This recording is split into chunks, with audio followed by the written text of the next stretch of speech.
Hello, and thank you for joining me once again. Now, in my last video, I stated that there are two separate and distinct laws at issue in the New Testament, and I'd like to continue with that just a little bit. Now, a number of Christians believe that the Pharisees that Yeshua dealt with were in obedience to the Mosaic law, and that Yeshua argued against the Mosaic law, and that he came to show them a new or better way.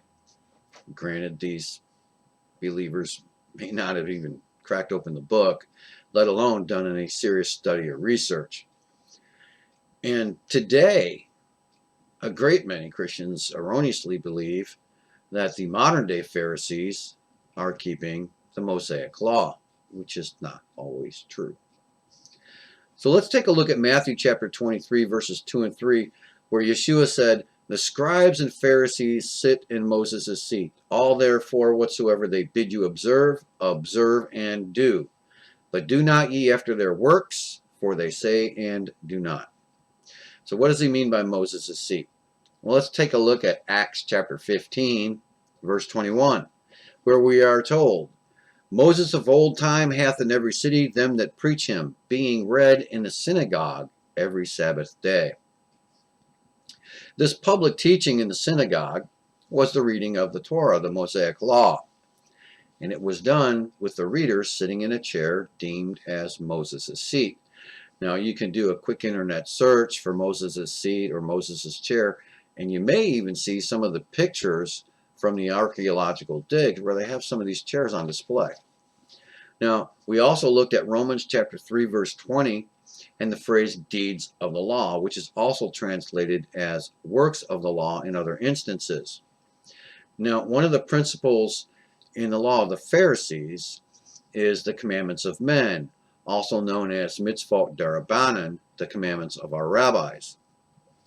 Now, these are takanot, which are reforms to the Mosaic law, and they are based on the deeds or actions of rabbis. They would look back and see how a rabbi performed a particular observance, and they would adopt this. It would become takanot, or a tradition, which is why it is also known as the tradition of our fathers, the tradition of our elders.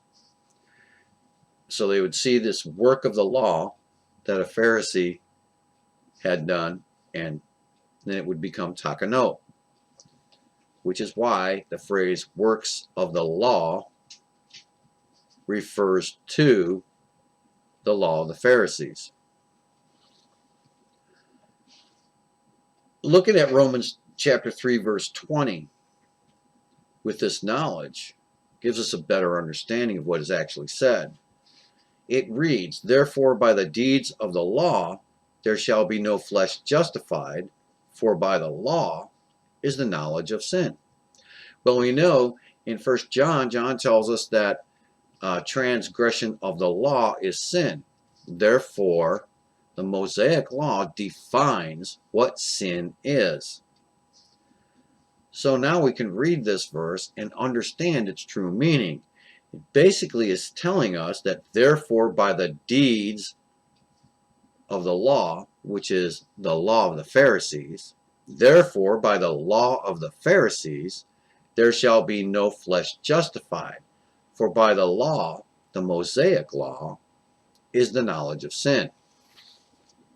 Now the Pharisees claim to represent Moses. They claim to follow the teachings of Moses, and all too often they did not. They added commands to the Mosaic law, including many Sabbath and holy day restrictions and spiritual minutiae, which turned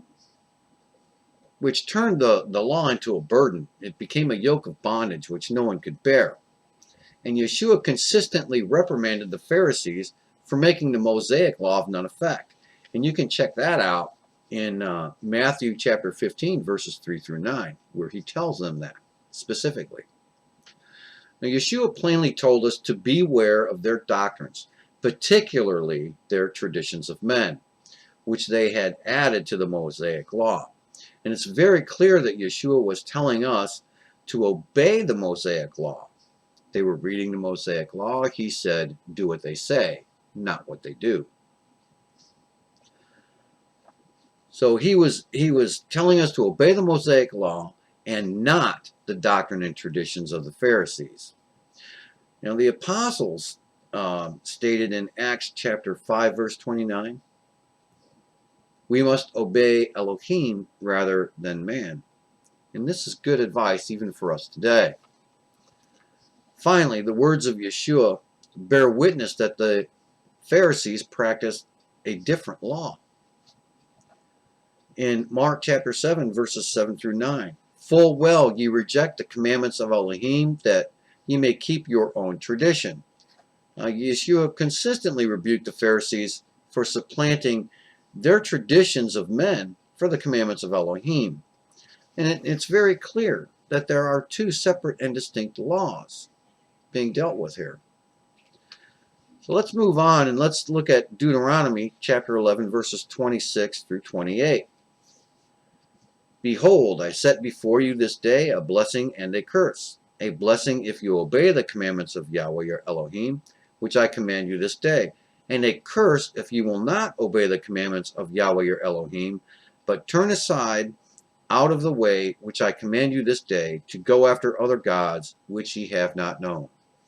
Now this phrase, turn after other gods which ye have not known, reminds me of the Christian church, which many people do not realize. Even today, many people do not realize that the observances of the church come from the misty past, come from pagan idolatry, the worship of other gods. And they are basically going after other gods which they have not known. Now, is Yahweh's law a curse? No. Yahweh's law is not a curse. Disobedience to Yahweh's law is a curse. So many Christians tell me that I've fallen from grace because I keep the Torah. And yet, throughout Scripture, we're told that the keeping of Torah is righteousness and that it brings blessings. Now, the phrase curse of the law doesn't mean that the law itself is a curse.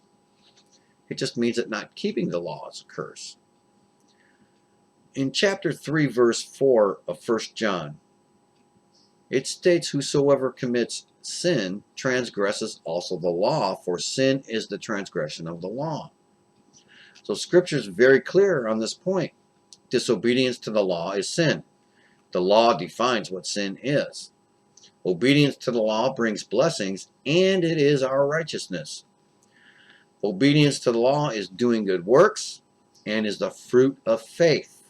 Obedience to the law is the outward demonstration of our faith, which is the definition of grace. And I have brought this up before. And it's not received very well. But the definition of grace is especially the divine influence upon the heart and reflected in the life, including gratitude. You can look this definition up in Strong's. And when you look it up, I want you to know that it states especially. It uses the word especially. Now, the word especially is an adverb, and it means particularly, exceptionally, markedly, especially and particularly, single out the most prominent case. And in this case, in this instance, it singles out the most prominent definition of the word grace, which, once again, is especially the divine influence upon the heart and its reflection in the life, including gratitude. We are grateful, and therefore we keep His commandments.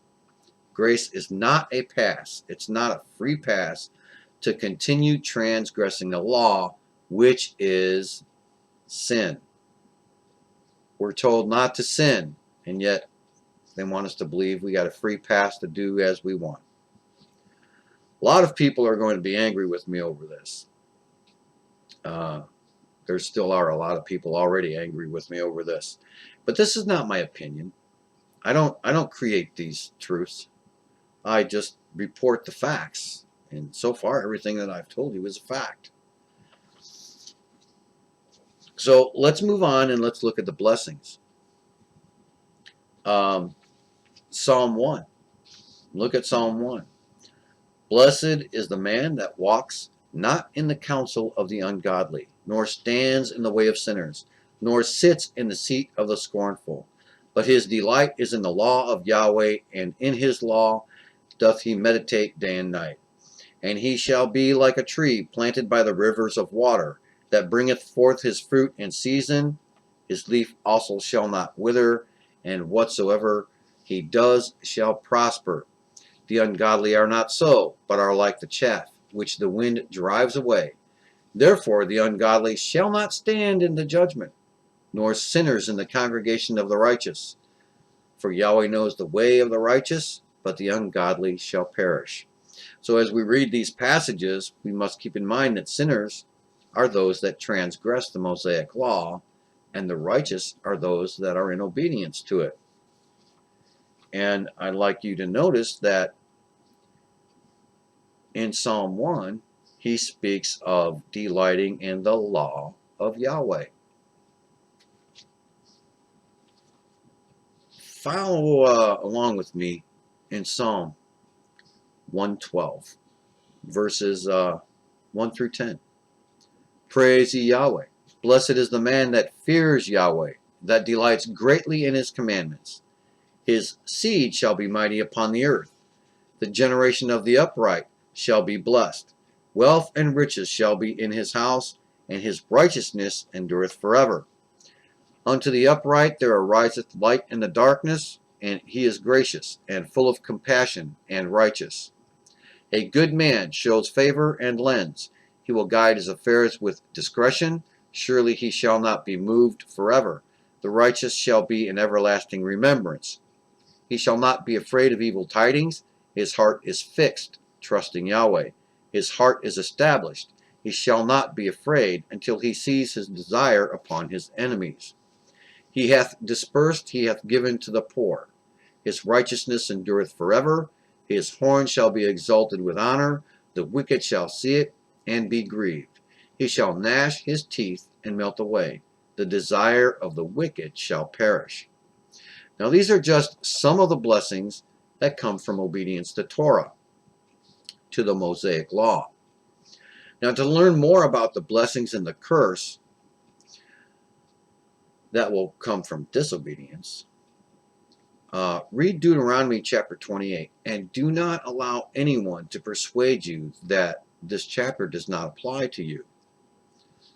As Paul explained in chapter 11 in the book of Romans, we are grafted in to the nation of Israel, and we have become children of the promise. So we're children of the promised blessing to those that obey the Mosaic law. To sum it all up, the law itself is not a curse. It is our disobedience to the law that brings the curse into our life. The flip side of that, then, is that obedience brings the promised blessings. It gives us liberty, freedom, and it is our righteousness. And there will be righteous people on the earth when Yeshua returns. The righteous are those that are in obedience to his law. So for more information on these subjects, you can turn to my YouTube channel, Age of Eliah. Thank you for joining me. Shalom.